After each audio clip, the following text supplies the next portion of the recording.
Okay, everybody. The time is 6:30 p.m. on Thursday, February 13th, 2025. I would like to call this meeting of ANC2G to order. Secretary Nicole Shea, could you please conduct the roll call? Good evening, everybody. I will conduct the roll call. Stephen McCarty, Here. Rochelle Nigro, Here. Howard Garrett, Present. Tina Berry, hello, Alex Padro, Present. and I'm present, Nicole Shea.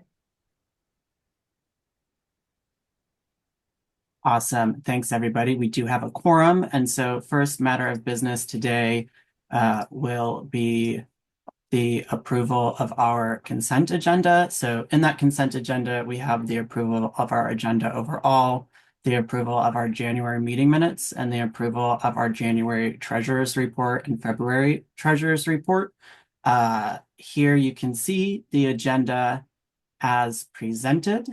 One amendment that I would like to make to the agenda with everyone's consent is that Commissioner Nigro is dealing with a family emergency, and we need to move the NOI for DDOT for the permanent program at 4th and M up to the first item on our business agenda. But seeing no other edits, I'd ask for a motion to approve the consent agenda as presented. So moved. Do I have a second? Second. Thank you. The motion has been moved by Commissioner Padro, seconded by Commissioner Garrett. Is there any further discussion? Seeing none, we will continue on with the agenda. First up is our community forum, where we will invite presenters from the community and agencies to share information with our community. First up, Wait, I'm sorry, Yep. Stephen, wasn't the treasurer's up there? Yes, it was. Did you Number have 3. anything you wanted to talk about in the treasurer's report? So let me just flash it on the screen. Hold on one Okay. second. See if I can do this. And Stephen, with my links that I have to share, should I be sharing these? I should be sharing these all out with everybody right now. Yes. If folks want to access them, okay, perfect. Okay. Oh, wait, I got the wrong one. Hold on. Wait a minute. Here we go. Hold on. Where is it? Here it is. Okay, so here is our current treasurer's report. This is what we currently have in the bank account.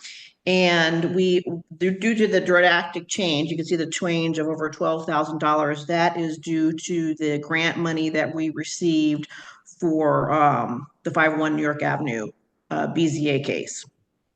And we motioned last month to write the last check. So then we'll just do one of the checks for that. So that'll be it'll be slightly over $4,000. That'll be deducted. And then Karen's check. And then I have two quick FedEx things.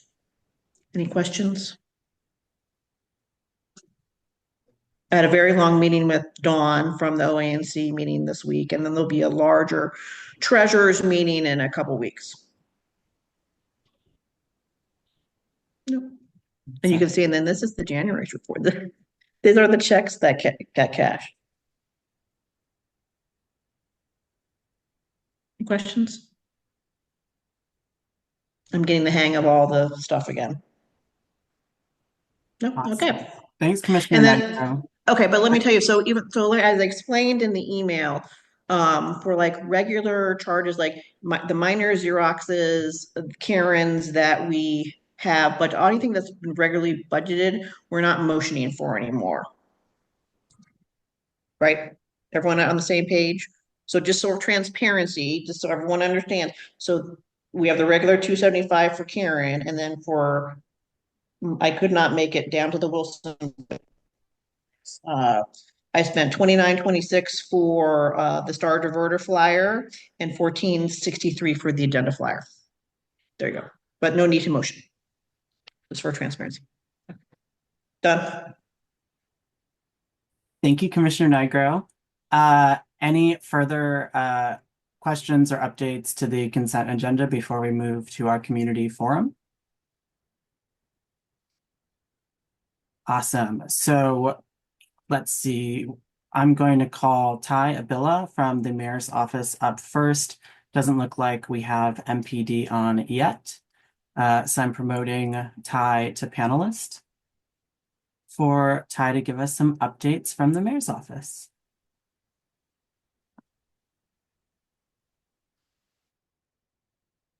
Hi, good evening, everyone. I have a few things that I would like to share with you all today, but for those that may be new, my name is Ty Abilla. I am the Ward 2 manager with the Mayor's Office of Community Relations and Services, here to address and identify any issues or concerns that Ward 2 residents have. And so I have a couple of updates that I will share, and then I will also share a fuller extent of that by presentation, and I'll add to the chat once I'm done. But yesterday, the mayor had a press conference where she announced legislation to protect and strengthen DC's housing ecosystem. The legislation includes provisions to preserve affordable units, protect tenant safety, and improve the system to work better for tenants and housing providers.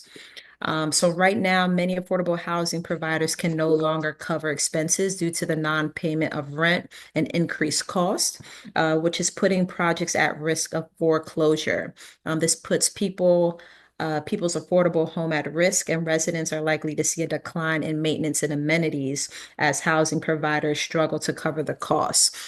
So that full press conference, I will go ahead and share the link to that. And if there are any specific questions as it relates to that, I'll add my email as well in the chat, and all questions about that can be directed to me. DDOT's Traffic Safety Administration is hiring for part-time safety technicians. If you are interested, I will drop that link as well. That application closes tomorrow. And the Office of Neighborhood Safety and Engagement are seeking program coordinators for their violence interruption division to develop and implement program strategies in addressing violent prevention and intervention. And that closes on the 16th. And the transition into some upcoming events. 50C is back for their 7th Her Story 5K, which is to celebrate Women's History Month. Please join us on March 8 at Freedom Plaza, whether you prefer to run, walk, or cheer on those that were participating. Ward 2 will be hosting its first roll-off of the year on Saturday, March 22nd at 10 a.m. at Mitchell Park. So please mark your calendars. This is an opportunity for you all to bring your bulk trash and use, and also any used electronics for disposal. DPR did announce that tomorrow summer camp will be going live. So I have information about that if you would like to learn more about DPR summer camp opportunities. And last but not least, DC Public Schools will be closed tomorrow and Monday. And again, I will provide a full presentation with additional resource information and announcements for your view. As always, just want to be mindful of everyone's time. But that's all I have for this evening. Thank you, Ty, for being with us. We will start off with any questions for Ty from commissioners. If you have questions, I see Commissioner Niagara with your hand up. Hey, Ty.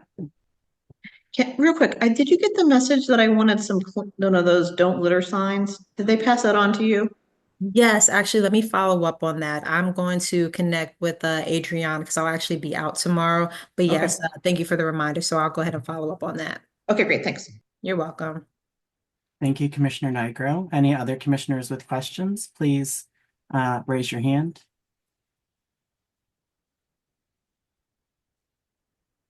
Seeing no questions from fellow commissioners, we will go ahead and open up questions for the public. So if you are with us virtually, please raise your hand and we'll make sure you're able to speak and ask Ty any questions.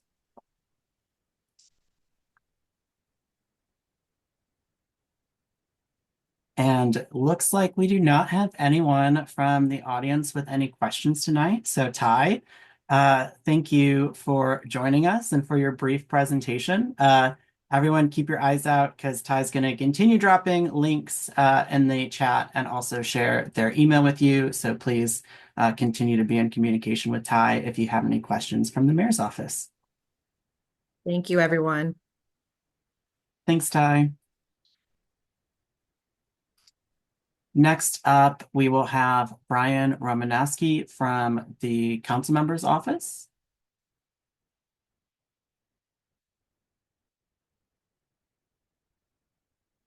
And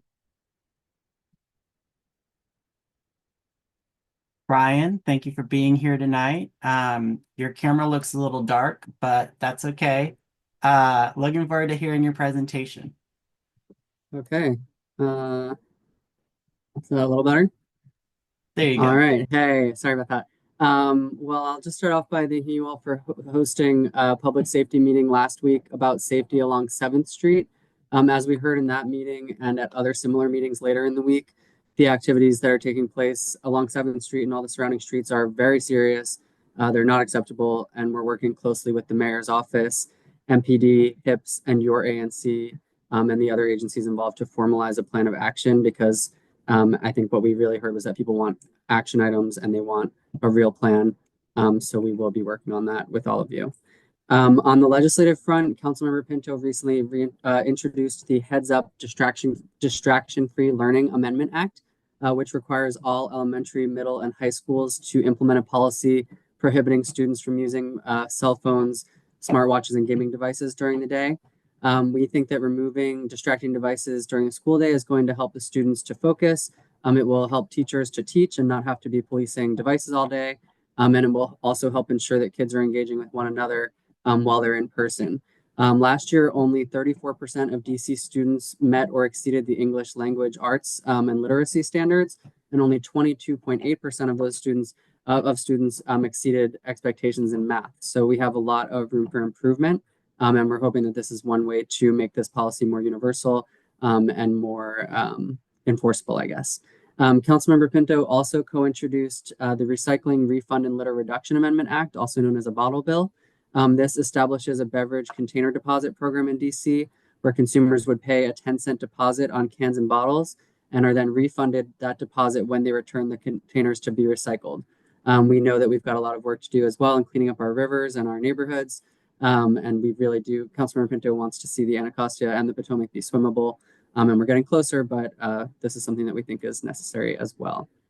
Councilmember Pinto has been or will be reintroducing a number of bills from last session that did not pass yet. So there's a bill dealing with municipal bonds, there's community access to recreational spaces, the hygiene and laundry pilot program, vehicular noise, and her version of a lead-free water pipes bill. So be on the lookout for all of those. We are now holding performance oversight hearings, and the Committee on the Judiciary and Public Safety has 4 days left of hearings, including the big one, which is MPD's. One of the recent hearings was with the Criminal Justice Coordinating Council and the Department of Forensic Sciences. We're very proud that as a result of Councilmember Pinto's Secure DC bill, the CJCC has now published a new website with monthly and quarterly crime stat reports. I'll post a link to that in the chat. This is a new central location for vital crime and juvenile justice data that was previously hard to see all at the same time. And it's kind of fun to play around with. We did also receive the good news that the Department of Forensic Sciences fingerprinting unit has been reaccredited. So again, we had a lot of work to do with the Department of Forensic Sciences, but they're slowly getting back to where they need to be. We've got a little work to do still.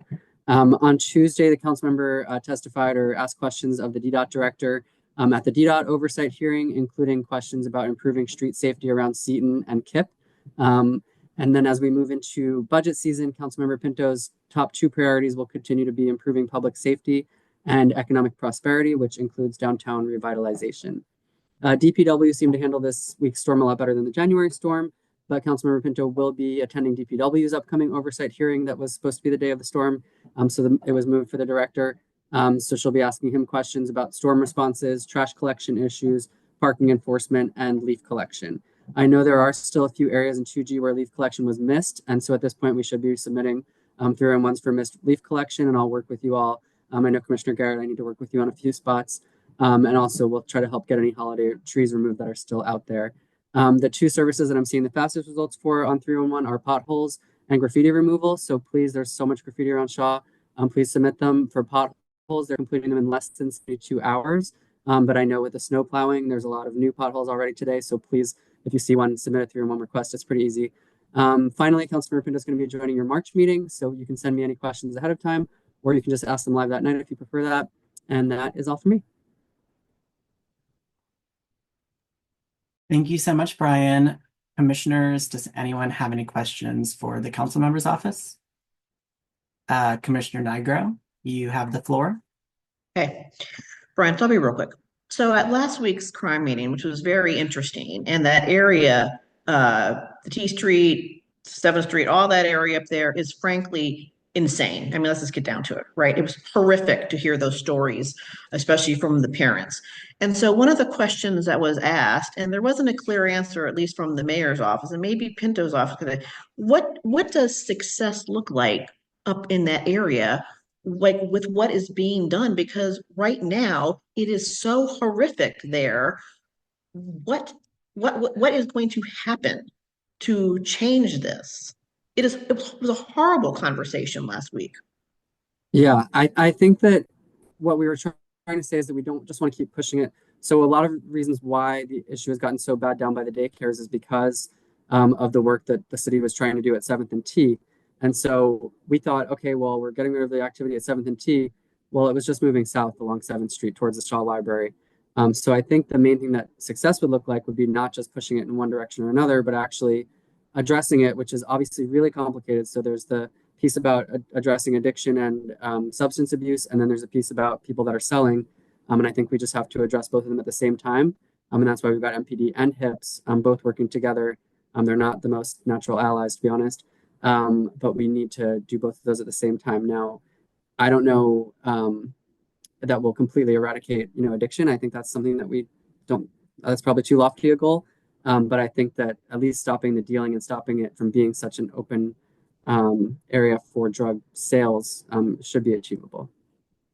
Let me just say one more thing. I think everyone's empathetic to the addiction concern, but frankly, from what I got, is that people just want people arrested and locked up. There, that's what they want. Yeah, is that going to happen? It should be part of it. I mean, definitely for the dealers. That's what they want. That's what I got from that meeting. Yeah, They want people taken off the street. Thank you, Commissioner Nigro. Commissioner Shea. Thank you, Stephen. Brian, I wanted to ask about the T Street Task Force. Specifically, I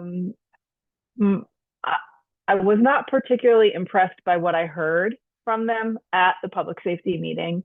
And also, I don't think the idea that they have monthly meetings during business hours is helpful to the community. There were a lot of people at the meeting, quite a significant turnout for a meeting that was maybe put together with 3 days notice.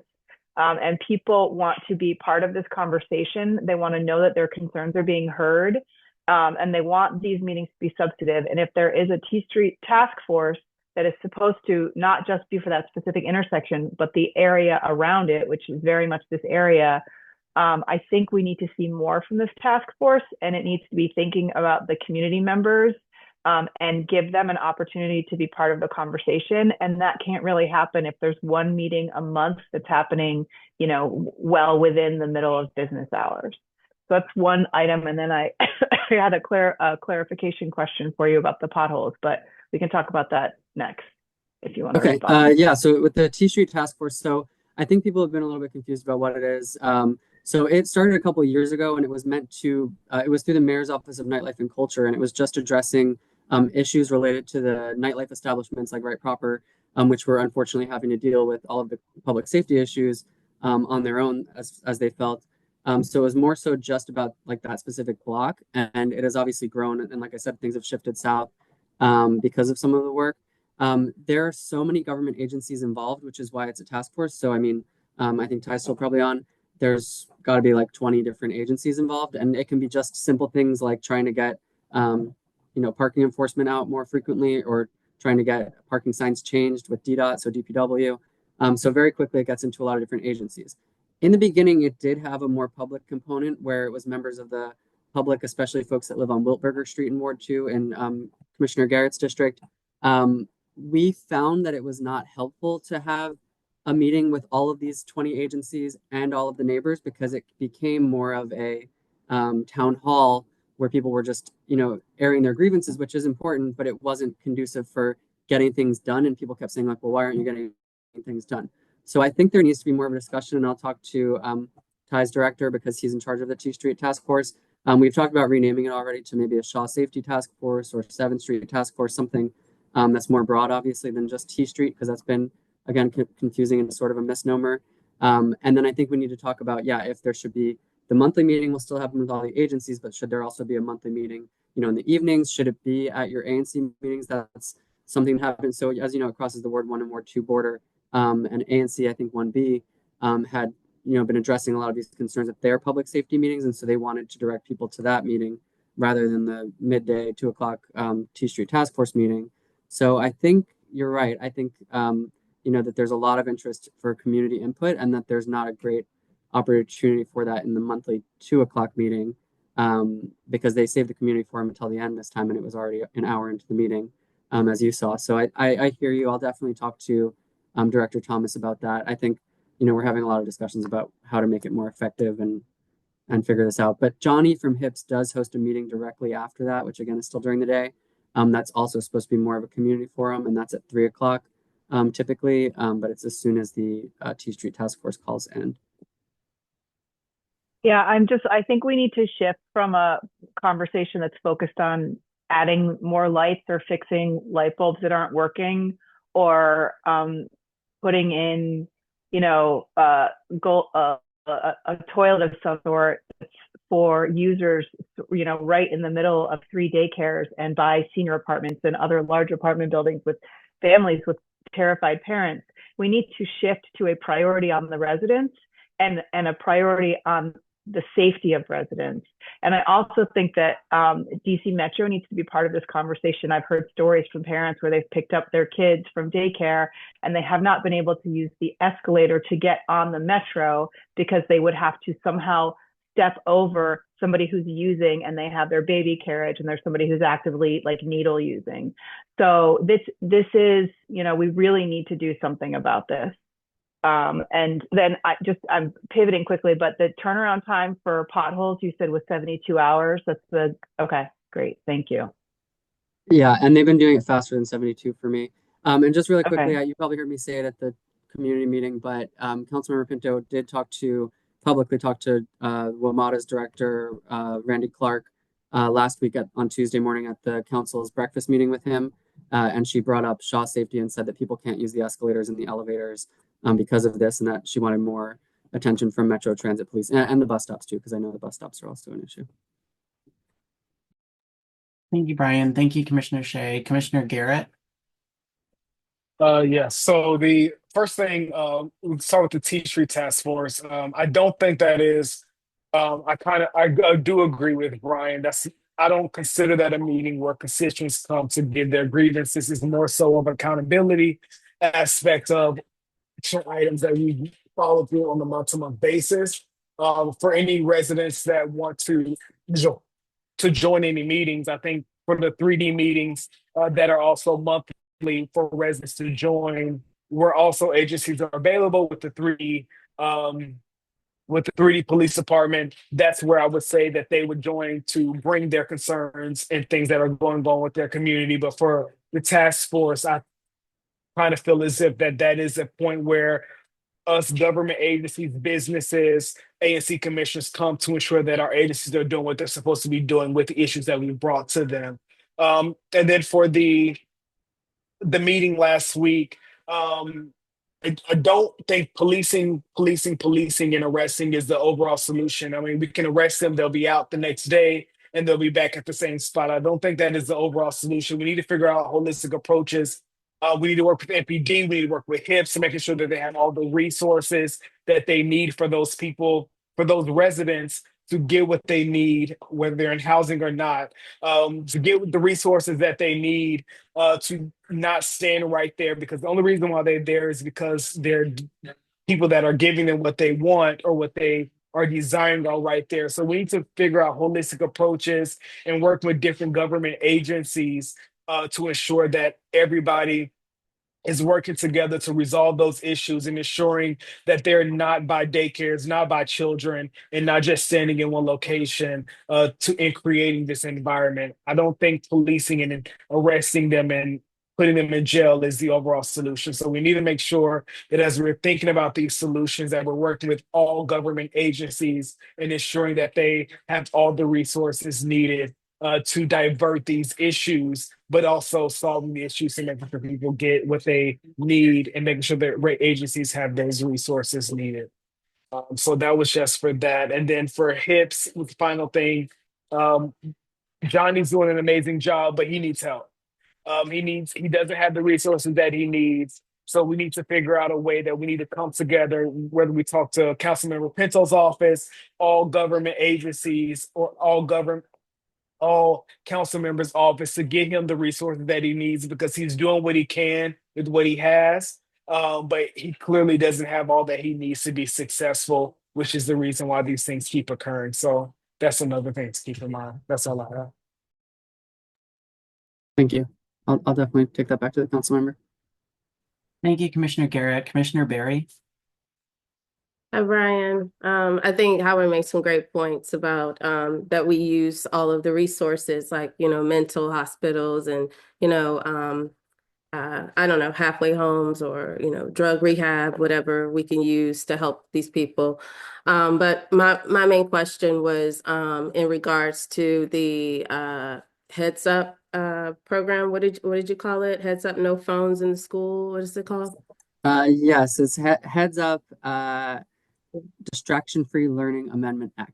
Right. So, in order for that to be successful, I wanted to know like what type of engagement was done. I'm pretty sure that, council members spoke to administration and teachers, but I'm personally dealing with something with DCPS, and I know that the low test scores is not just in regard to cell phones, and there's other factors. There's COVID, that happened, and there's also a lack of quality of education in some departments. So I wanted to know like what type of engagement was done with parents and if that engagement was done in all 8 wards, because this is something that will affect all 8 wards. And there is something very real that we have to deal with. We have a crime problem in the United States. There are shootings in schools every day. There's crime. There's safety issues. So I want to know what type of engagement Councilmember Pinto and her staff has done to make sure that the voices of parents and students are included, because it will not succeed without the support of parents. If a parent is not telling a child, you need to respect that teacher and administrator to put your cell phone away or to lock it away all day, bullying, this, all types of issues. So what type of engagement was done? That's my question. Yeah, and it's definitely a very complicated topic. I think that the introduction was just that, an introduction. So I know that they're still going to have a hearing, and that they do need to do more community outreach. They've worked with the State Board of Education on it, I believe, and so that was part of it. But I hear you. I think we definitely need to do more outreach to all the schools and different areas of the city. Yeah, I think generally that's all I can say right now. That was my question. Thank you. Thank you, Brian. Thank you, Commissioner Barry. Commissioner Padro? So Brian, I think between last week's meeting where I counted 80 people in attendance, as well as three commissioners that have spoken before me, really just emphasizes that we have an emergency on our hands. The situation at 7th and T has metastasized, and it is growing and it is shifting, but it's still present at 7th and T. I mean, we spent 2.5 years working on the problem at 7th and T with the T-Street Task Force, and we've had some minor wins, but can't declare victory because the problem is still there. So I'm planning to draft a resolution for this commission to take up in March that would declare an emergency where these issues and conditions are related, because we need to get additional attention, additional resources, beyond what's already been brought to bear if we're going to get it under control. It's unacceptable. And yes, we can't arrest our way out of it, but we need much more vigorous police engagement on this. And we need to have additional resources beyond what few agencies have put in. So I hope that my colleagues will support me on this next month. But if they say that if you see something, say something. Well, we've been seeing something for an awful long time. It's time that we get a lot louder about calling attention to our needs. Thank you. And yeah, and I really do appreciate all the community members who are speaking up about this, because I really think that is the best way to get attention. And again, you have our office's attention, but I know it needs broader attention as well.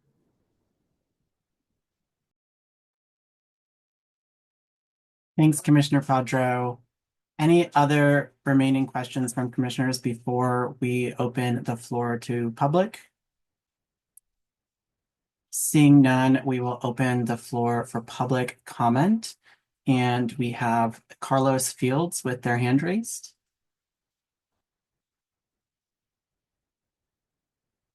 Carlos, you can speak.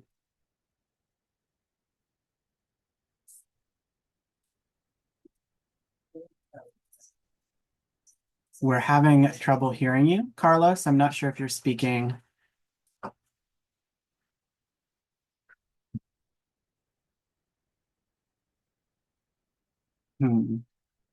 Carlos, I'm gonna bump you back to the public, but if anyone else has any questions or comments, please let us know. Carlos, you might be able to chat as well, but we're Do you not. have a cannabis item on your agenda? He might be here for that. I don't have a Carlos. Okay. Okay. No. Seeing no questions from the public, we will continue with our community forum announcements.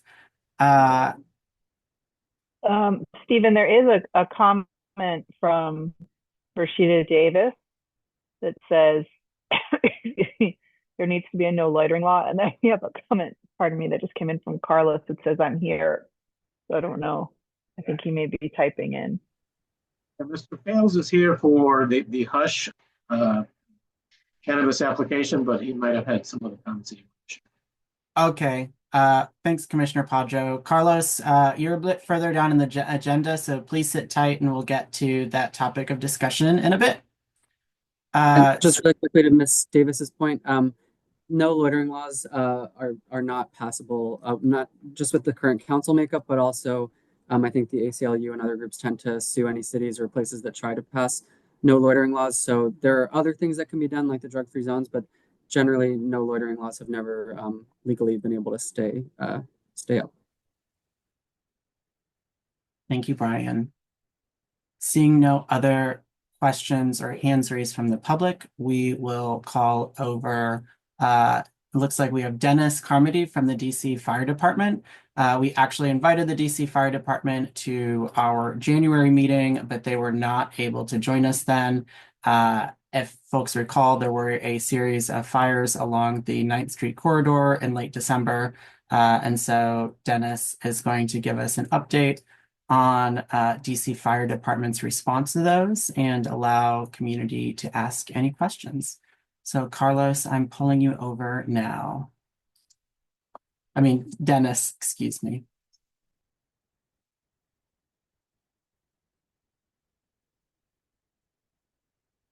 Hi, Dennis. Thank you for being with us today.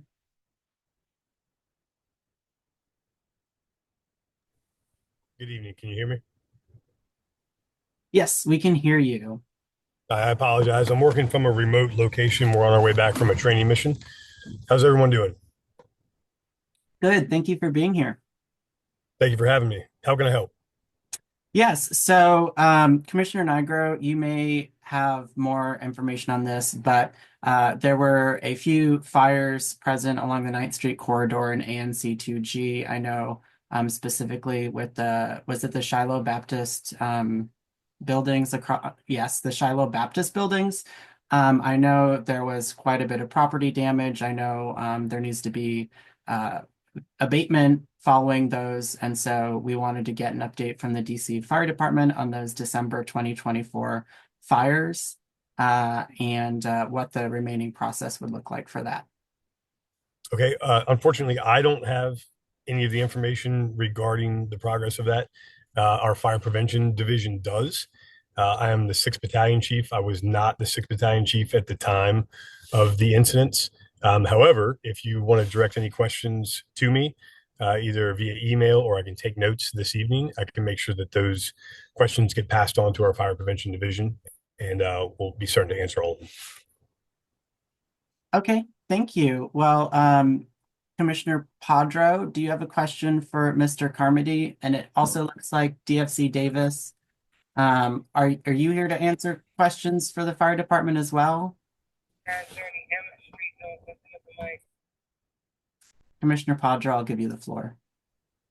Yes, so indeed, there were 2 sets of fires last year in vacant buildings owned by Shiloh Baptist Church on the west side of the 1500 block of 9th Street. The December fires were particularly concerning because they were not just single property fires, they extended over just a quarter of a block and affected a number of buildings, both occupied and unoccupied. So we would like to get an update on the investigation as to the cause of the fires.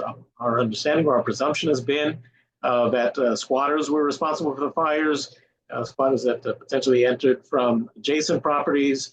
I did meet with Shiloh Baptist Church and made a number of recommendations, including that they add security cameras to better monitor intrusions into their vacant properties, and they are exploring that.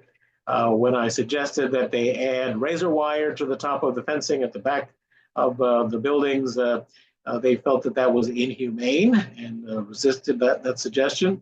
But in addition to just getting a report as to the cause of the fire, we certainly would like to have DCFD provide any recommendations that could be helpful to the property owner in ensuring that we don't have any further fires and further property damage and disruption and potentially loss of life.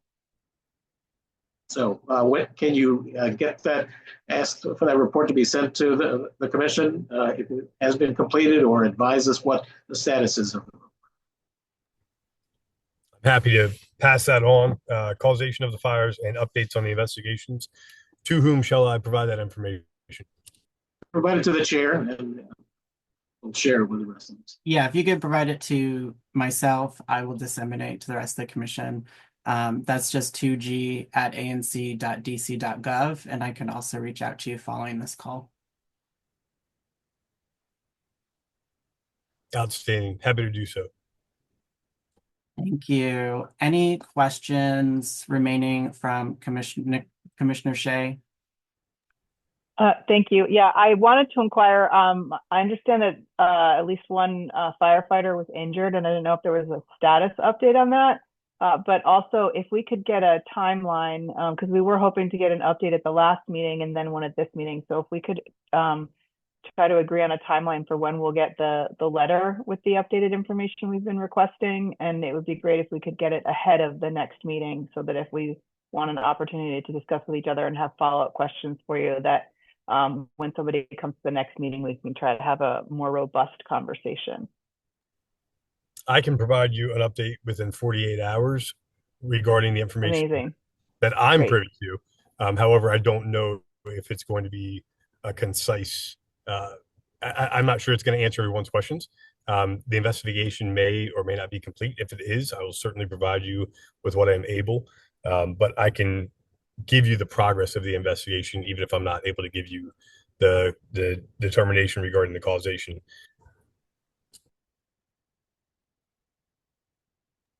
All right. And is there any update on the condition of the firefighters?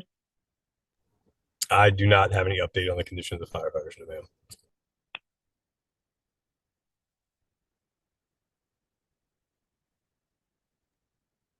Any further questions, Commissioner? Not for me. Thank you. Thank you. Are there any questions from the public?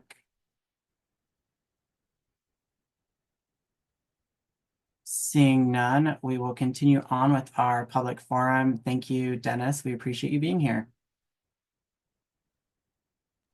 Thank you for having me. Having a great evening, everyone.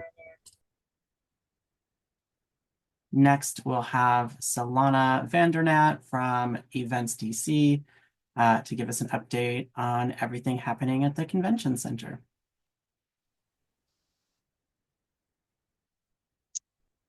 Hi, can you guys see and hear me? Awesome. All right. Well, good evening, everybody. My name is Solana Vandernat. I am the Senior Manager of Community Engagement for the Walter E. Washington Convention Center. I'm happy to serve as a connection point between you and Events DC. Feel free to reach out to me if you have any questions. I'll put my contact information in the chat. As a reminder, to learn more about Events DC, our programs, initiatives, and other opportunities, visit eventsdc.com. If you haven't already done so, please sign up for our mailing list and follow us on our social media platforms. Regarding the February event calendar, for the remainder of this month, we have 3 upcoming events at the Convention Center, 1 single day and 2 multi-days. 2 of the events that I would like to highlight are this weekend, Saturday, February 15th through Monday, February 17th. The Capitol Hill Volleyball Classic will be with us at the Convention Center with an estimated attendance of 37,000. And then on Saturday, February 22nd, the Mayor Marion S. Berry Summer Youth Employment Program Certification will be held at the Convention Center with an estimated attendance of 1,400. Regarding the presidential inaugural balls that were held at the Convention Center on Monday, January 20th, I would like to thank all the ANC2G commissioners and the Convention Center area community for your patience and understanding. Leading up to the event, Events DC worked with the commissioners and the United States Secret Service on preparations and community outreach to ensure that our neighbors were well informed and prepared for the potential impacts of the event. We appreciate your cooperation and willingness to accommodate the safety requirements, alternative traffic routes, and access locations required to host these inaugural balls. As far as upcoming events, we're excited to bring back for another year our free public art tours. Due to popular demand, our free curator-led public tours of the Walter E. Washington Convention Center's renowned art collection is back. It is 1 hour and it is free, as I mentioned, but advanced registration is required and space is limited. That being said, our first date, February 18th, is already sold out, but we have 3 other upcoming tours, April 17th, August 5th, and November 12th. So to register, please visit eventsdc.com/community/art-collection, and I'll put that link in the chat as well. Thank you for letting me join this call, and please let me know if you have any questions.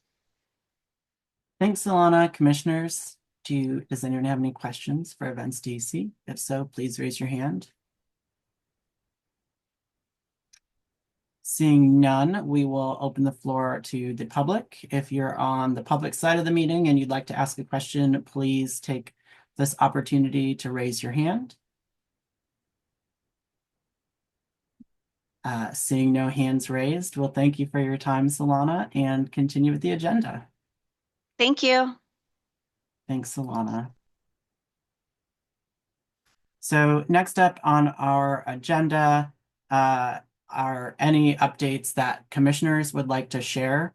I will note typically we have an MPD public announcement during the community forum, but the commander is out and we weren't able to get anybody else here today. However, we'll make sure that we share the information to contact them with you all. And, we did have our meeting last week. I know the commissioners here all did a great job with that, and we'll continue to be focused on partnering with MPD and our other public safety agencies. Commissioner Padra? Thank you. It's Black History Month, and for a number of years, we've had a representative from the National Park Service come to update us on the status of the Carter G. Woodson Home National Historic Site.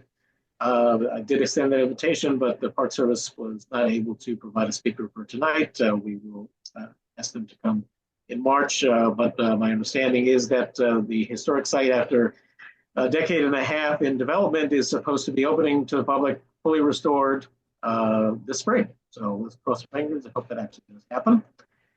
Two Black History Month events coming up. One may be canceled because of weather. That's a tour of Dr. Woodson's neighborhood coming up Saturday the 15th at 2 p.m. starting in front of the Carnegie Woodson home, National Historic Site, 1538 9th Street Northwest.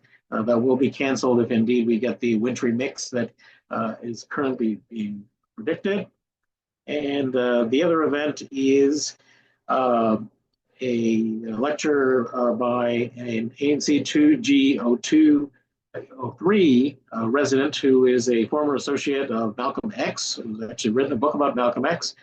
So this event will take place at Shiloh Baptist Church's Henry C. Gregory III Family Life Center, 1510 9th Street Northwest, on Saturday the 22nd, starting at 1 p.m. Both events are free to the public. Information is available at shawmainstreets.org. Thank you, Commissioner Padro. Any other updates from commissioners? Seeing none, we will give the public an opportunity if anyone from the public would like to give a brief announcement. Seeing none, we will move into the business agenda for our meeting. And first up is the DDOT NOI for Commissioner Nigro's district. I believe this is at the intersection of 4th and M Streets Northwest. We're going to pull over Mr. Wasmer from DDOT to share more about what this notice of intent from DDOT means. Hey, tee it up. Do you mind? Hey, good evening. Can I tee it up first, Stephen? Yeah, of course. Okay. So it's Commissioner Niagara. So this is the infamous intersection of 4th and M Street where so much just action happens. It's just horrible. But nonetheless, DDOT, partner with DDOT, we're trying to get it better, right, Christoph? And what currently is there now is what's called the star diverter, and it's a bunch of the pylons. My constituents have a love-hate relationship with it because of how it looks. But that said, it was put there purposely to stop cars from going the wrong way down 4th Street. So that was the purpose of it. And now DDOT wants to put a permanent fixture. So go ahead, Christoph. All right, good evening. Thank you for having me.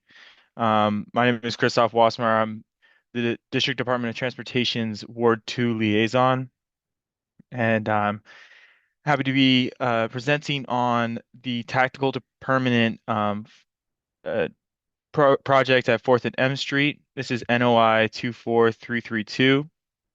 As Commissioner Nigro explained, this will be upgrading existing tactical safety improvements like those plastic bollards that you see in the road to a permanent or semi-permanent to a permanent material of like concrete and granite. So this project will take what is the existing star diverter, and we will be then installing concrete in the same area, but then also installing signs and planters in the middle.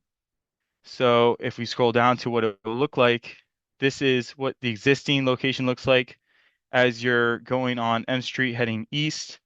You can either go up on 4th Street, north on 4th Street, or south on 4th Street. And if you're heading west on M Street heading towards 4th Street, you can either go north or south. We'll be installing 2 planters right here in the middle median, so it'll be full height. We'll be installing 2 signs on metal posts on either side. They'll be directing cars and drivers to go either north or south, with the exception of bicycles who can continue straight through here. So this will be maintained for cyclists. The curb itself will just be 6 inches high. So it'll be like a normal height of a curb. But the middle median will be full height with the planters as well with the signs.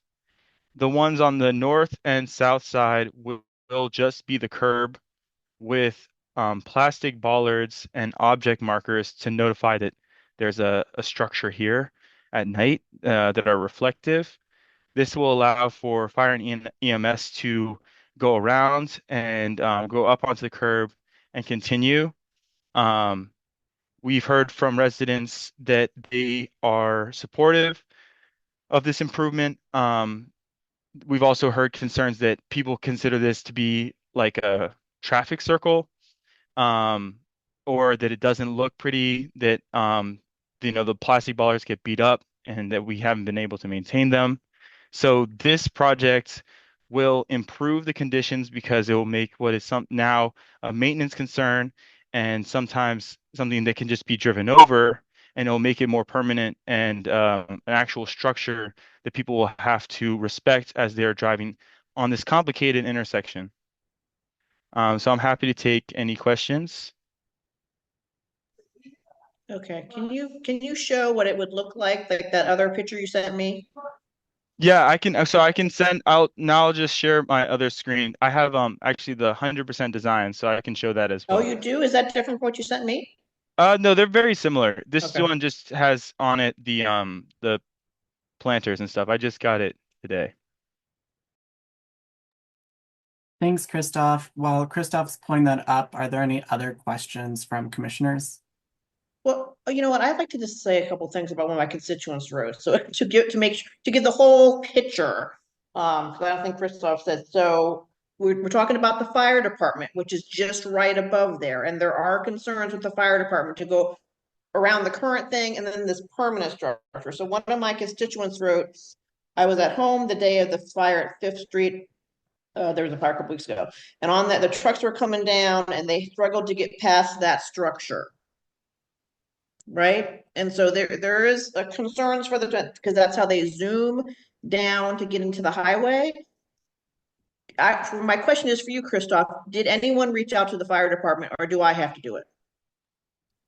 Our teams coordinate with the fire department on NOIs and safety projects like this. But you Now didn't answer my question. Did they talk to them? they talked to the fire marshal.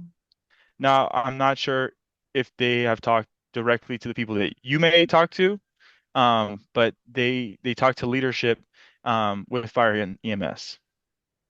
Okay, so another constituent, it's so confusing for drivers and cyclists to navigate. I hope they streamline this. And then another one said, it's like 2 inches of concrete. I want a Jersey barrier. I'm worried that people just won't care and will decide to run over it. And frankly, that's my concern too. It is too short. Unless those things you have in the center planters, unless they're significant, people will drive over this. And for those constituents out there on the phone or in the commission, people don't care. They will run over anything to get to the tunnel. And that is the reality of it. They could care less about their undercarriage. I'm not underestimating that. So what about that? Would it be visible, Christoph? Yes. So with the full signs, there's not full height signs now, but with the full height signs and then the planters, which are our standard planters, that are about 3 to 4 feet high, they'll be about the same height as a Jersey barrier. um, that will be very visible. Now it's only in the middle section because we want to make sure that fire and EMS can still access 4th Street. So we're not going to put it on these ones. But in the middle median, when you're approaching this intersection, it will look like there's a physical structure in the intersection. And why I say this, I'm actually not worried about the M Street. I'm worried about people still going down the wrong way, down 4th Street, which still does happen. And I know you're not here to talk about that camera, but we need an update about the Nigro 1200 camera. I hear you. Yep. And I will follow up But I with don't think you anyone on. does. Because no one responds to me. So what the constituents want, they want the camera and they want this thing. And honestly, if the camera works, some people want this thing gone. And so that's another question for you. Can this be removed? Uh, Yes. this is supposed to be a permanent structure. And the camera, I hear you, it will act as a deterrent, but it is not a physical deterrent. So it can't it's acting retroactively. If someone does something that's wrong, they'll receive a ticket a month later that they did this and that's wrong. It's not in the moment. It's not happening. They don't see it visually. So to some people, they would argue that a camera would be less impactful than having a physical structure there to prevent. Okay, we need both for the moment, but can this, I mean, anything can happen, right? This could probably be removed in the future. Yes. Because on the high level, another idea we have is to close the bottom part of 4th Street, but that's not for this meeting, so. Okay, other commissioners, I'm sorry to drag on so long. Thank you, Commissioner Nigro. Any other commissioners with questions on this NOI? Commissioner Padro? First off, I hear you that there will be signs that will be on the east-facing and west-facing sides of this obstruction, but I don't hear anything on the north side. And as we just heard from Commissioner Nigro, where we have a significant problem with vehicles going south on that segment of 4th Street that is supposed to be northbound.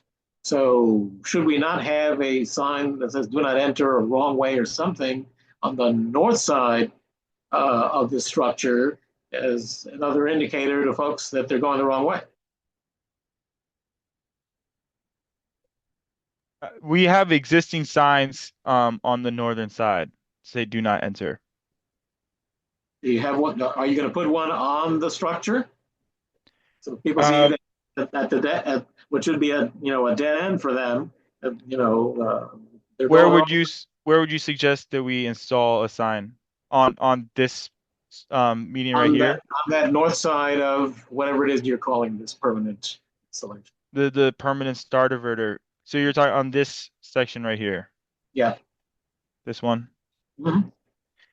Yeah, I can see what our engineers think about that. I know it's supposed to be kept clear of like metal and larger structures because we want to use it for fire and EMS to make sure that they can get through.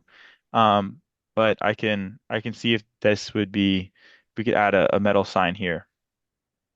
That would help. I think that's a great idea, Alex. Good point.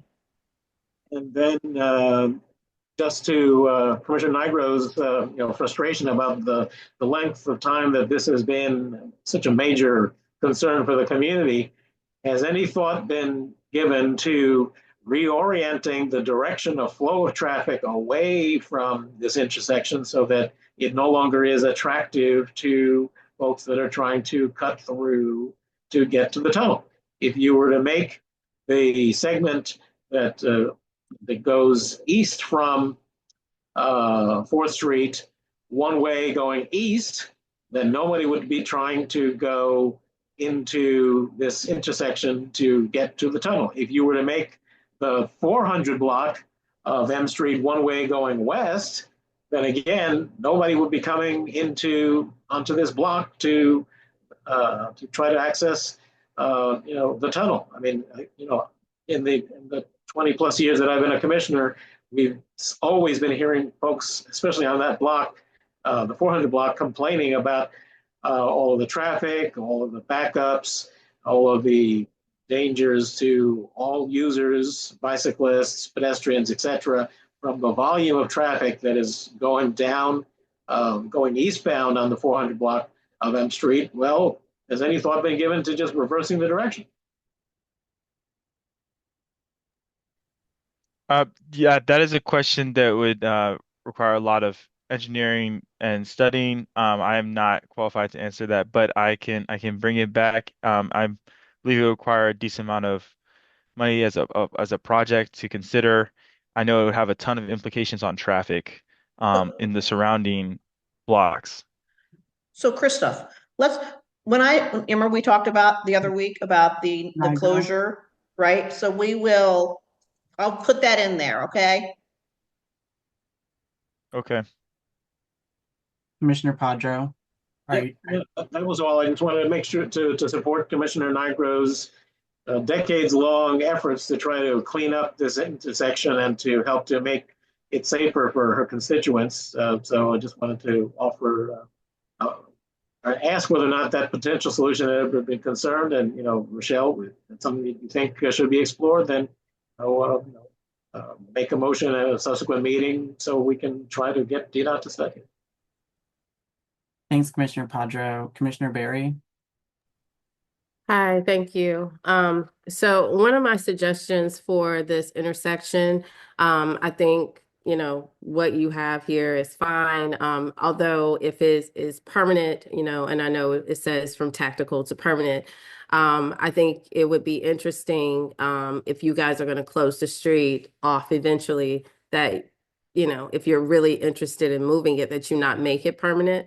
However, this gridlock that appears on M Street going toward the tunnel through 4th Street, there is a timing on the lights here, and it also adds to this problem where the timing on the lights, like the walk light is 26 seconds, and to cross over New York Avenue is 13 seconds. If there could be better timing, and I don't know what better means, if it means, but something that creates a flow, not a space where people can rush through, but a lot of times the traffic is backed up onto 6th Street over 5th Street, on M Street because of traffic trying to enter the tunnel. So if there could be better timing with the lights, and also if New York Avenue, 6th Street to New York Avenue was a better means to get into the tunnel for people, I'm pretty certain that they would use that route instead of using 4th Street Northwest. But the timing of the lights, they just don't seem to work for breaking out of the traffic that we see on M Street. Have you looked at that? Have you looked at the timing of the lights, or are you just looking at, the actual structure on the roads? So that's a great question, and I've experienced that myself. I've done site visits since I walked on M Street, and I've seen it get backed up during rush hour. So I know exactly what you're talking about. Um, it's a larger network question, and it would require a larger study of New York Avenue itself. Now I know that's also on our high energy network, and it's considered a priority for us. So in the coming years, I know we are considering um, studying it. And it's part of studying that would be studying the side streets, the intersecting streets onto New York Avenue, like 4th, like 6th, to improve signal optimization, to improve traffic flow. But that's not something that would be, considered as part of this project.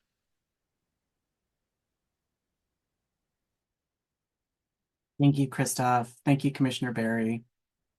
We will go ahead and move to our public comment. It looks like we have someone with their hand raised. So, Clarine, I'm going to give you the floor. If anyone else would like to provide comment on this D.NOI, please raise your hand so we can acknowledge you and give you permission to speak.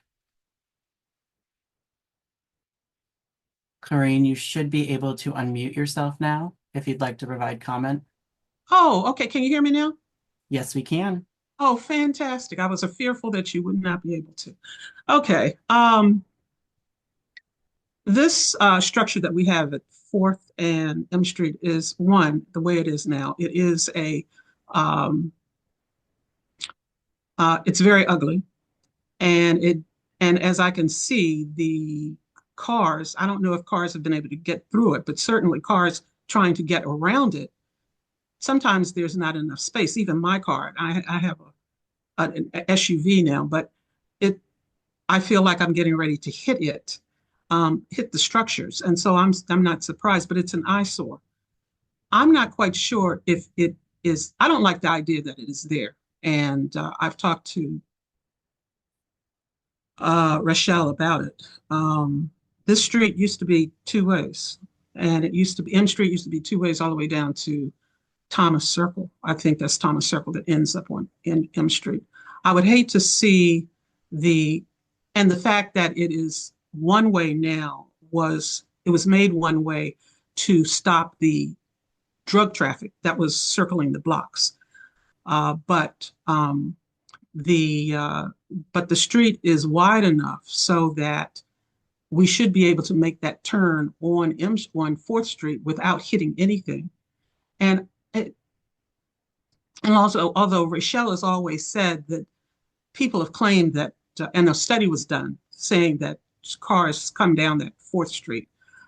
I still don't believe it. But if you all did a study and said that a lot of cars come down there, I have to take your word for it. But that structure, I think, is a fire hazard, and the fire trucks should be able to come up and down that street without any deterrent whatsoever. And it bothers me that it's there. So Thank I you. would. Sorry, one second, Howard. Sorry, that was just a timer. But please wrap up, Oh, Clarice. I'm finished. Oh, I'm sorry. Okay, yeah. We'll let you finish. We'll let you finish. Okay, thank you. I would hope that we would get rid of the structure altogether. And there used to be police that were stationed at that corner in the mornings or during rush hour, and I would just have the police stationed there again. That would stop, and DC government can make some money and it was a deterrent for anyone coming down 4th Street. And I'm finished. 4th Street used to be two ways, actually. Hey, Miss Martin. Thank you. Hey, Miss Martin. Yes. It was 1,500 people they caught going down the wrong way. But over a period, what period of time though? Wasn't one It was day. like 2 months, I think. I can't remember exactly, but it was a lot of people. But no, I hear you. And I appreciate you zooming in. Thanks, Commissioner Nigro. Thanks, Clarine. Christoph, did you have any comment to provide based on Clarine's feedback? No, I mean, I think that that was important historical reference. And I mean, with the 4th Street's current configuration, we are, we have seen a need for this dart averter. We support, continuing to have it here. We believe it helps inform the traffic flow for drivers entering the intersection. So, we maintain to have, and to continue to make this permanent from what it's currently designed. I agree that it is not the most attractive structure at the moment, especially as it's gotten knocked over. And as Ms. Martin explained, is that in its current size, and this is what we do a lot of times with our tactical improvements, is we make them a little bit bigger so that they're less comfortable for drivers. And then when you make them permanent and you convert them to concrete, you don't make them to the same specs. And so you bring them in a little bit because of the concerns that she explained, the turning radius for a car. So just to make sure that they're this is not causing cars to, damage and run into the curb. So that's what I'll leave it at that. Thank you. What about the fire department? So as I described before, the fire department, and we've communicated with them, they'll be able to then ride onto the curve here and then go over or to go down onto 4th Street. They need to get, or to ride over to, this is their turning radius, would go over this curb. That's why we're not installing planters on these medians here, because they'll need to be able to ride up onto this curb and go down. Okay. So you know what I'm going to do? I'm going to make part of the motion that the fire department is okay with this. Okay, because I do not know what they have said, and I will need to talk to whoever you guys talk to. Okay, because I don't want to. I know they can roll over those plastic things now if they want, but this permanent structure is going to be a concern for them. Yeah, I hear you. It is if I can scroll down to show what the curb looks like. Yes, please, Christoph. These are what the object markers are. This is what the markings will look like. This is the signage. But keep going. Oh, no, maybe I passed it. But the curb will look like this. So it's going to look like you can drive up it. It's not going to be vertical the whole way. There is going to be a slant so that cars can ride up onto the curb without damaging the vehicle. Thank you, Christoph. Are there any other comments or questions from the public? Seeing none, we do not have a motion on the floor. Commissioner Nigro would. Okay, I'm going to be very brief because we are over time on this. Commissioner Shea, any further I'm comments? sorry, yeah, I'll be very brief. Who's responsible for maintaining the planters? That is a great question. Now the community can sometimes, help out, but I believe that would be our responsibility. I'll have to get back to you on Okay, yeah, we can, the responsible yeah, agency. if you could get back to us, that would be great. We don't have to Yeah. figure it out now. Thank you. Thank Okay. you, Thanks, Commissioner. Stephen. Thank you, Christoph. Ms. Martin, I'm going to give you the floor one more time. Please be brief. You're able to talk, Ms. Martin. Clarine. I just wanted to make sure Christoph and others knew that you should be talking to the fire department. The fire marshals and the fire department are two separate entities. And so you need to talk to the people who are driving the trucks and putting out the fires as opposed to the fire marshals. They have two different offices unless they've been combined.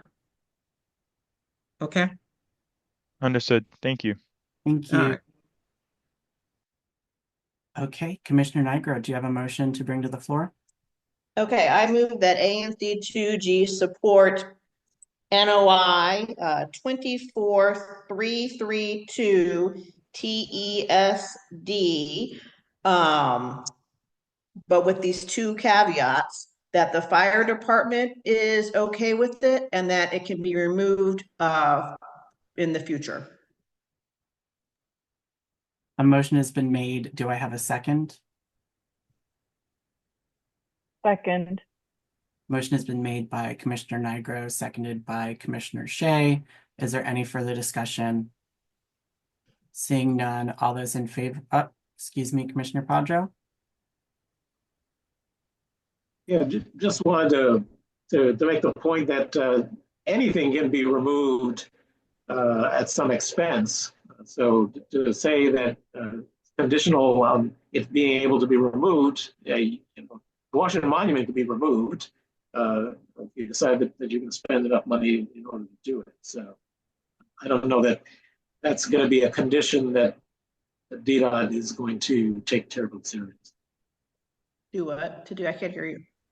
I doubt that DDOT is going to take your condition that this be able to be removed seriously, because anything can be removed, Okay. regardless of how permanent it's installed. So you get some jackhammers and some dump trucks, and you can remove it. Yeah. Thank you, Commissioner Padro. Do you have a friendly amendment to offer to Commissioner Nigro's motion in that regard? No, I just wanted to bring it to the commissioner's attention. She can act on it or not. She's choosing. Thank you. The motion on the floor has been motioned and seconded. All those in favor respond with aye. Aye. Any opposed? The ayes have it, and that motion passes unanimously. Thank you, Commissioner Nigro. Thank you, Christoph. Thank you all. Have a good night. Thank you. I'm going to leave the meeting now. Thank you, Commissioner Nigro. Bye. Bye.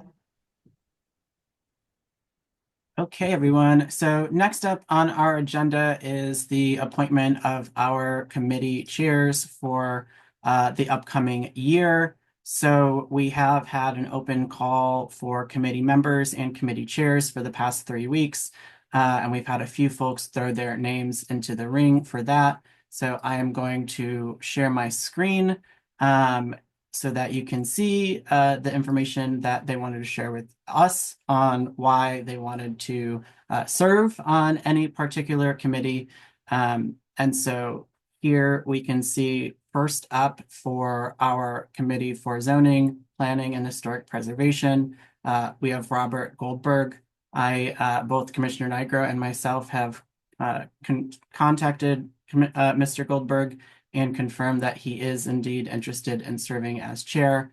So I would, with that in mind, also considering he is the only person who expressed interest in serving as chair, I would like to entertain a motion that we appoint Robert Goldberg as chair of our Zoning, Planning, and Historic Preservation Committee. Seconded. Second that motion. Seconded by Commissioner Padro. Any comments, questions? Robert reached out and said that he wanted to be here to make an introduction himself, but he's actually at his stepson's wedding in San Antonio. So we will see him at next month's meeting, and as he gets the new Zoning, Planning, and Historic Preservation Committee meeting schedule set and rolling over the next month. So thank you all for that. Let's bring this to a full vote. So all those in favor respond with aye. Aye. Aye. Any opposed? The ayes have it. Next up for our Alcoholic Beverage and Cannabis Licensing Committee, we actually had two individuals asked to be considered as chair for this committee. Those are both Russell Reed and Parker Griffin. Again, this is the Alcoholic Beverage and Cannabis Licensing Committee. And so for Russell Reed, he shared that he is a private practitioner of 25 years. He ran the New York and London offices of his American Law 50 law firm as a corporate chief legal officer director, and has a great deal of experience in regulatory compliance and licensing. He also believes he can add efficiency, simplicity, and credibility to the ANC. Parker Griffin, also again interested in serving as chair for the Alcoholic Beverage and Cannabis Licensing Committee, has shared that he's been an active member of the community and a member of the AB committee in its last iteration, strongly connected to neighbors, and feels membership on the committee is important to provide a fresh voice to the committee. We actually do not have Russell here. Russell's also at that wedding, but I believe we do have Parker here. So first, I just want to open the floor for our commissioners if you have any questions about the comments provided by either of the individuals interested in chair. And then while Russell is not here, Parker, I will give you about 60 seconds to share anything additional you would like to with the commission before we move towards an appointment here. So commissioners, any questions about either Mr. Reed or Mr. Griffin for the chair position for alcoholic beverage and cannabis licensing?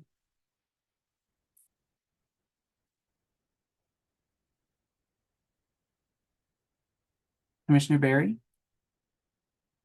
I mean, without them being here, how do we choose between these two individuals? Like I really, just by reading what they wrote or their names, like it would be really great if we could see these people, and speak to them.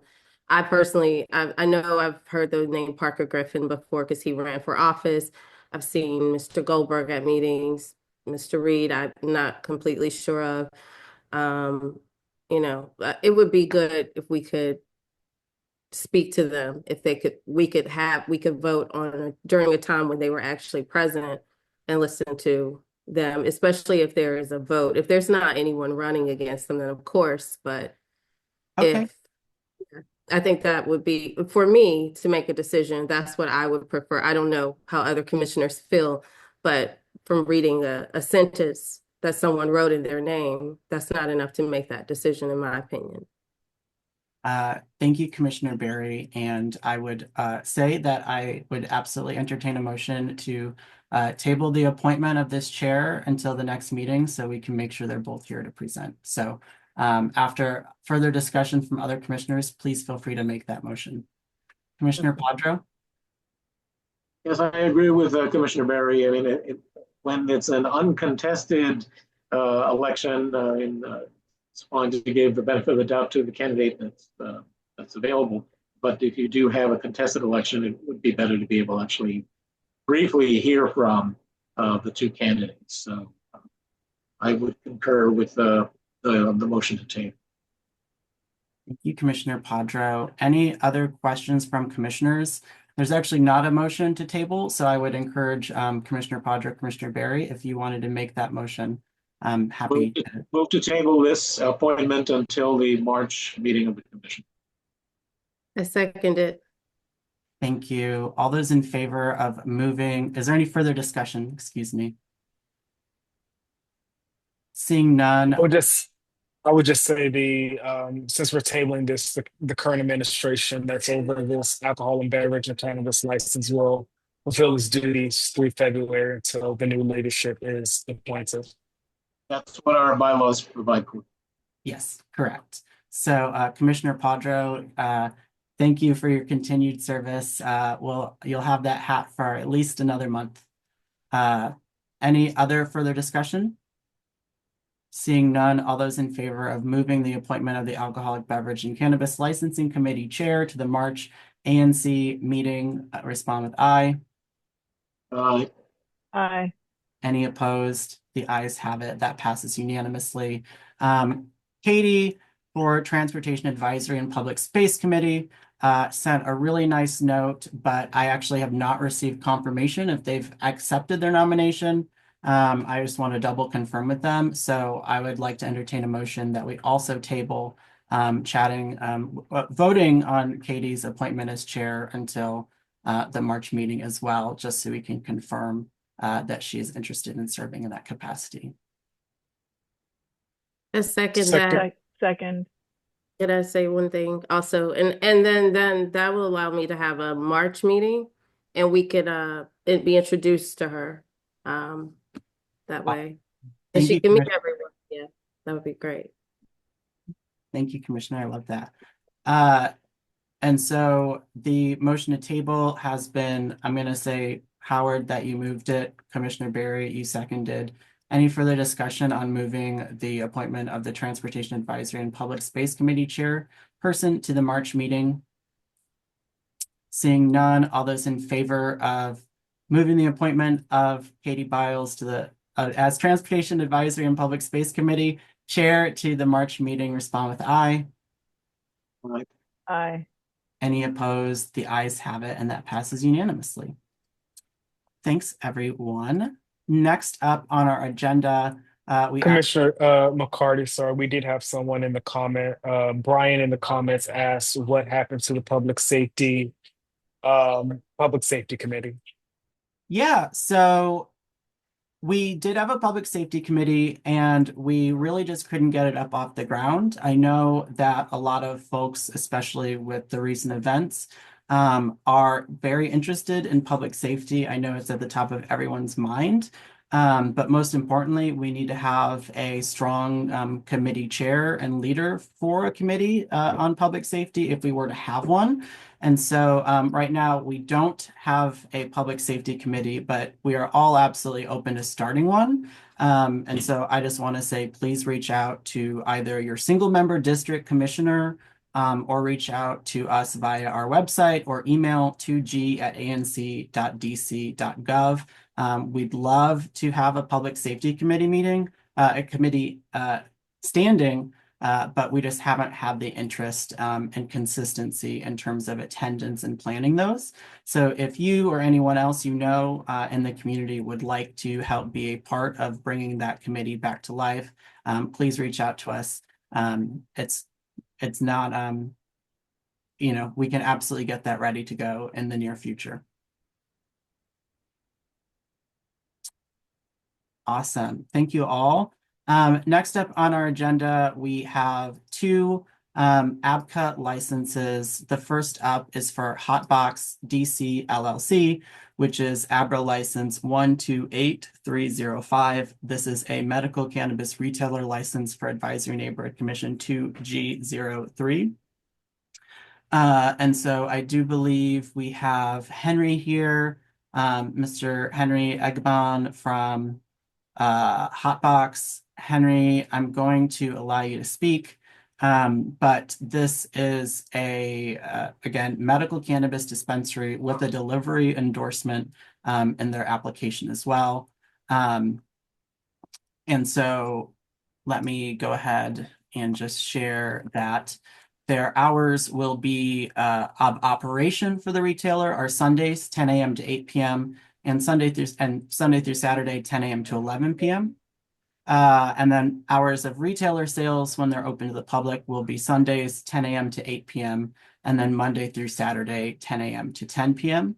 And then the hours of their delivery for the retailer, that's their delivery endorsement, are from Sunday at 10 a.m. to 8 p.m. and Monday through Saturday, 10 a.m. to 10 p.m. We have been working with Mr.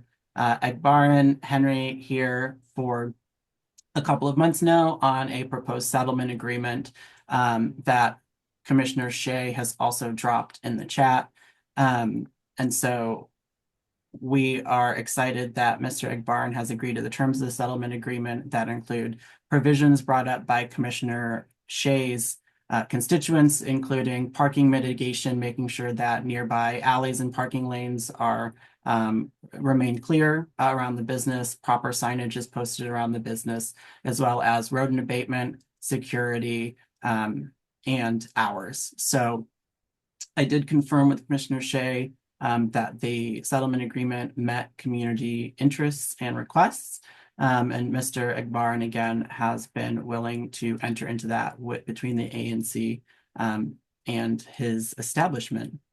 So, Mr. Egbaran, is there anything you would like to share with the commission and public about Hotbox DC, your goals and vision for your business and how it fits into our community?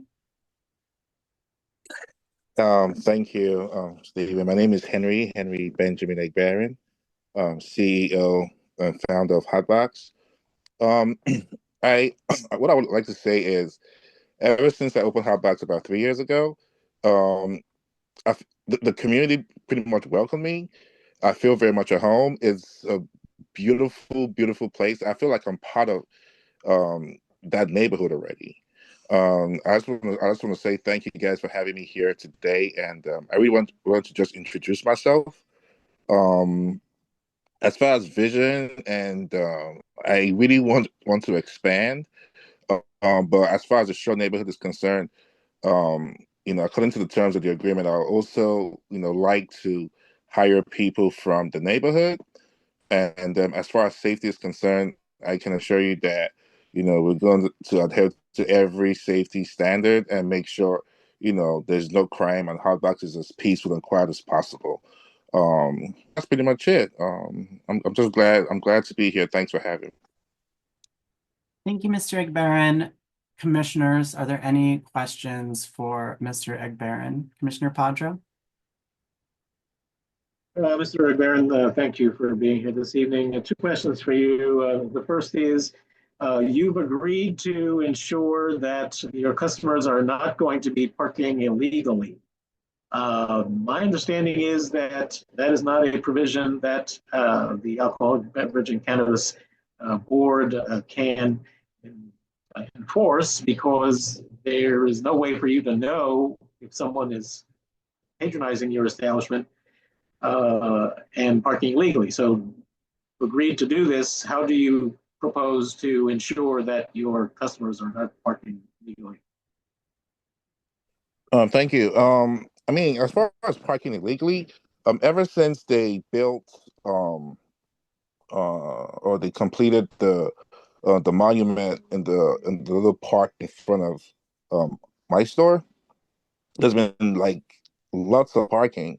Um, I think you really have to really want to park illegally to park illegally, because there's ample parking, and we also have parking in the back of the store. And when there's like nobody there, our customers park there.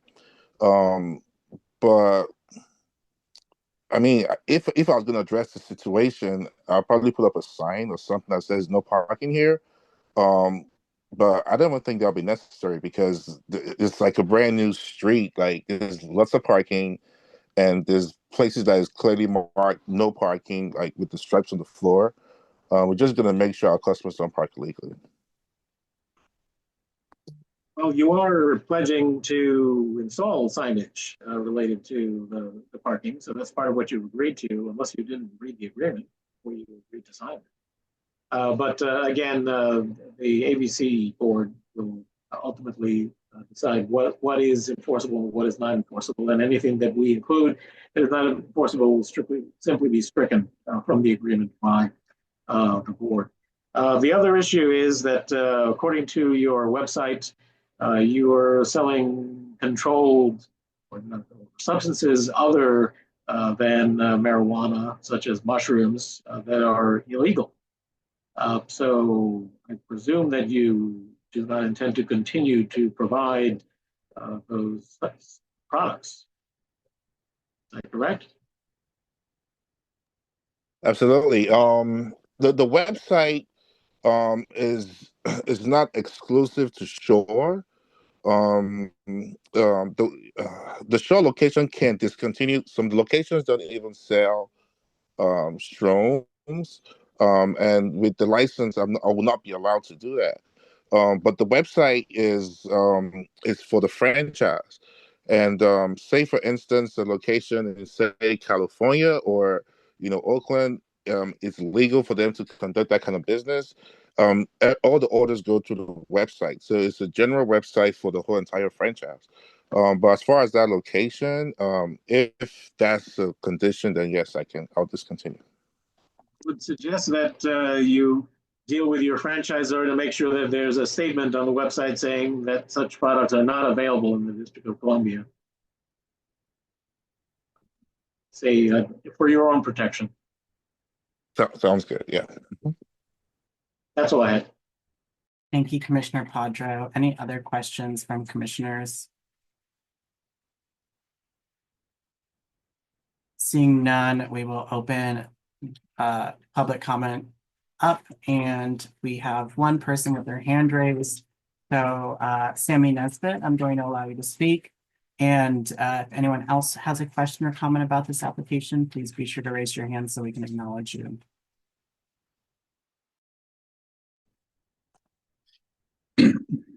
Good morning.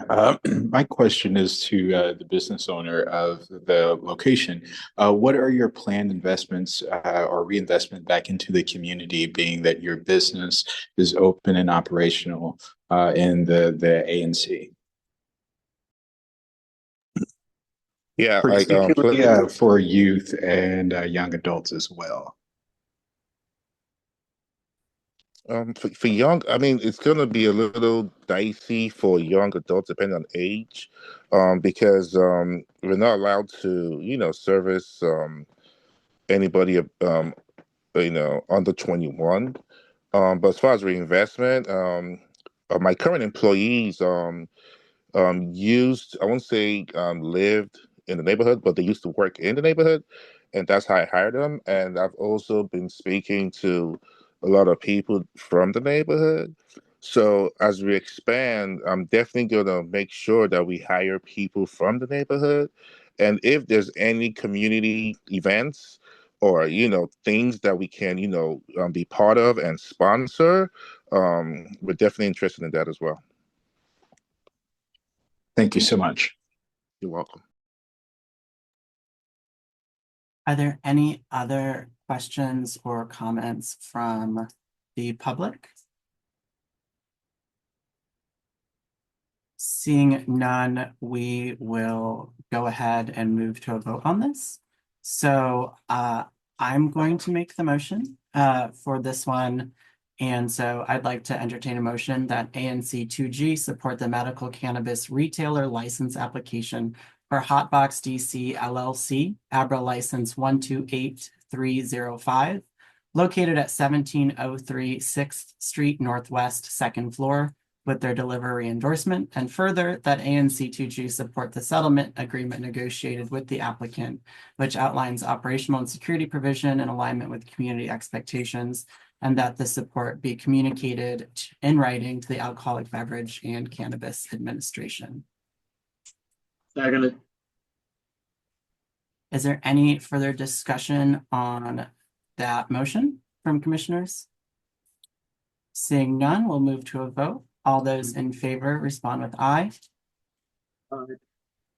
Any opposed? Any abstentions? I abstain. Thank you. So the vote passes with 4 ayes, 1 abstention from Commissioner Shea. Thank you so much, Mr. Igbaran. We appreciate your time tonight. And we will go ahead and continue on with our agenda item. So Thank you guys so much. Thank you. thank you.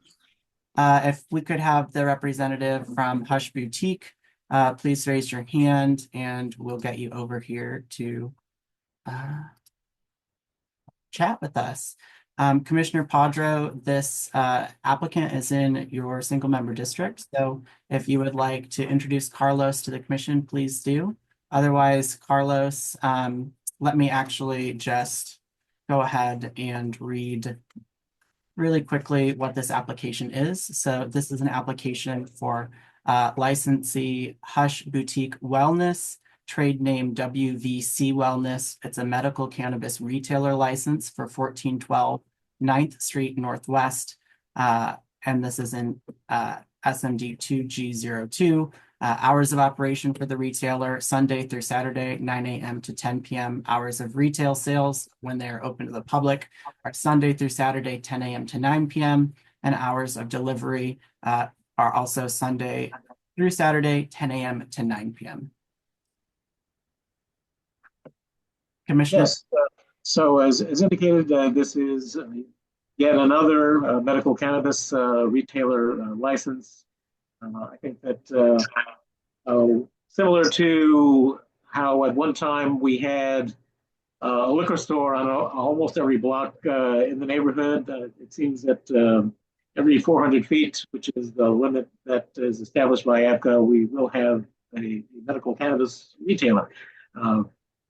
The landlords are very eager to rent to medical cannabis retailers because they feel that they are able to pay their rents while some other types of businesses may not be able to pay the rents that they'd like to receive.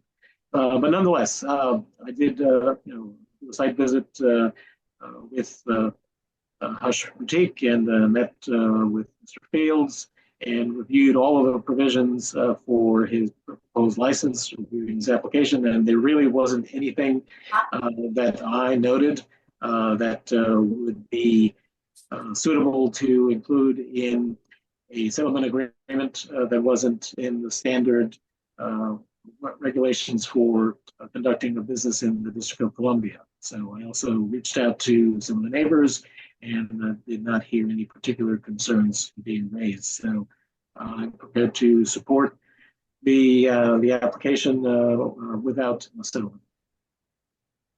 So, Mr. Fields, if you'd like to share a little bit about your proposed operation, what makes you different from other medical cannabis retailers, and share your vision for being a good neighbor. Yes, my name is Carlos Fields. I'm a native Washingtonian. We've been here for 3 to 4 years. The difference is we just so far we're a family-ran company by me and my family members, and we have been doing toy drives and Thanksgiving drives already, and we plan on continuing to do that, to actually even do more with the legality of the business. And we're just here to offer service to our patients and just give good customer service. And we're here for any outreach that the neighborhood needs. Can you share your security plan or the highlights of your security plan as you reviewed? The highlights of my security plan is we have multiple cameras. We have we have some now where we have the magnets on the doors, but I plan on having magnets on every doors and extensive security system in the front and in the back. All right. I'll make a motion after any questions from other commissioners or the public. Are there any questions from commissioners about this application for WVC Wellness? Seeing none, we'll open public comment. Are there any folks on the other side? I'm going to allow Sammy Nesbitt to speak.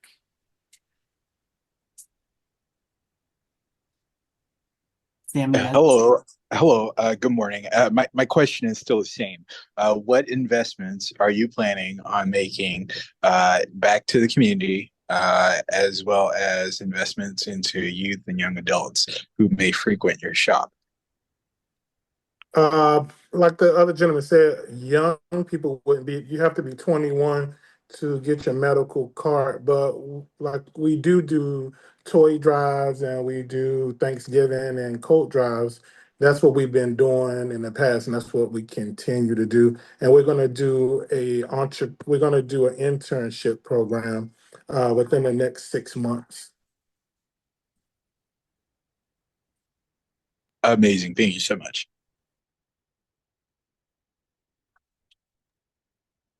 Are there any other folks from the public that would like to speak? Please raise your hand. Seeing none, Commissioner Padra, would you like to motion? Certainly, I move that Advisory Neighborhood Commission 2G support ABRA license application 130742 for a medical cannabis retailer for Hush Boutique LLC, trade name WCBC Wellness at 1412 9th Street Northwest. We gave that support to the Alcoholic Beverage and Cannabis Administration. Do I have a second? I'll second that motion. Commissioner Garrett seconds. Any further discussion? Seeing none, all those in favor of the motion on the floor? Aye. Any opposed? Any abstentions? I abstain. Thank you. 4 ayes, 1 abstention from Commissioner Shea. The motion passes. Thank you, Carlos, for being here. Thank you, Commissioner Padro, for your work with this applicant. Thank you, guys. Thank you so much. Now, while this was the last item on our agenda, one thing we actually did just get a representative from MPD that joined us. They just sent us an email. So thank you so much for making time in the commander's absence and joining us, Captain Murphy. Yes, hi. Can everyone hear me? Yes, we can. Thank you for being here. Are you able to share any crime stats or recent updates on incidences in ANC2G for our commissioners and the public? Yes, A firm. Myself and I believe Lieutenant Herron is also here. Thank you. I'm sorry. Thank you. Yeah. So for a brief update for NPD, so far for PSA 308, we had 1 homicide at the 400 block of N Street. This homicide is going to be still an open case, and a homicide detective is still following up on the case. Just a brief overview about the homicide. The suspect, we believe to have a person of interest in this type of incident. The suspect apparently knew the victims from prior interactions in reference to ex-girlfriend. They got outside in the parking lot. The conversation turned physical. The suspect brandished a firearm, and that's when the victims also had a license to carry, brandish his firearm, and they both started shooting at each other. And the suspect ended up striking the victims twice in the chest, where he was pronounced. So we are investigating the case now by a homicide detective. And like I said, we do believe that we have a person of interest in that case. And as soon as I get any more update on that, we will follow up with that. That was the only violent crimes that we had for PSA 308. As far as robberies, we had about 6 robberies throughout the whole PSA, which is still going in the right direction as compared to last year, because last year we was up on our robberies. So we seem to see like a little bit of decrease, 14% on our robberies. So what we're seeing on our robberies is that suspects are targeting high-end jackets, who believe to be moose knuckle jackets and Canada Goose jackets. They seem to be targeting these kind of jackets. So we want to make sure we tell the community that, if you do have someone that wear those type of clothing, to kind of be careful with their surroundings in reference to that. And we also seen robberies picking up for delivery drivers as well, as they're being delivered their food, and they're also being robbed. So we have to be mindful of that as well. As far as burglary property crimes, my one concern is 1005 7th Street, which is Capitol Burger, which been burglarized at least 3 times so far throughout this year. And we believe it's the same suspect using the same ammo style. He wears some kind of constructions jacket, reflective jacket that he puts on, and goes behind the locations and breaks in the front door, goes inside and takes a bunch of alcohol. And I guess after he takes those alcohol, and when the alcohol runs empty 2 or 3 weeks later, it comes back to the same locations and burglarize the place again. So we've been monitoring that place very closely. Our detective is following up on that case. And as soon as we get a closure on that, we'll definitely update as well. So what we're doing about the burglaries and our robberies, I have shift resources down in those areas that I'm seeing any uptick on robberies, putting more resources down there and getting outside resources as well. Even have officers in plain clothes and unmarked cruisers canvassing the area, check-ins, patrolling the areas, just kind of make sure we have visible presence in the area. And same thing for the burglary on that at Capitol Burger. I got a unit there, especially on a midnight tour between midnight to going on 5, 6 o'clock in the morning. So I make sure I have a unit there in front of that locations all night, just to kind of make sure we have visibility in that location as well. So that's as far as what we had as far as crime stats for PSA 308. And I'll take any questions. Thank you, Captain. Before we enter questions, I do just want to let all of our commissioners and public know the captain and Lieutenant Herring do have to go out soon for their tour. So we do want to make sure that we're brief so everyone has a chance to ask questions. Commissioner Padro. Yes, Captain. Two sets of incidents.